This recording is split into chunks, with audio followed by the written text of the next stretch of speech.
¿Has escuchado de la Carlota de fresa? Hoy te voy a enseñar a hacer esta con solo 5 ingredientes y tu licuadora MAN.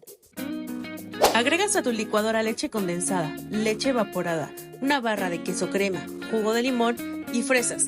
Gracias a su vaso de plástico de alta resistencia con capacidad de 2 litros pude lograr hacer esta Carlota. Gracias a este vaso pude lograr que toda la consistencia quedara con una molienda espectacular. Lo agregarás por capas, primero las galletas y después la molienda. Hasta llegar a tope se va toda la noche al refrigerador y te quedará esta Carlota divina con un color vibrante, deliciosa y súper fácil. Consigue tu licuadora profesional ya, te dejo el número por WhatsApp para que pidas la tuya.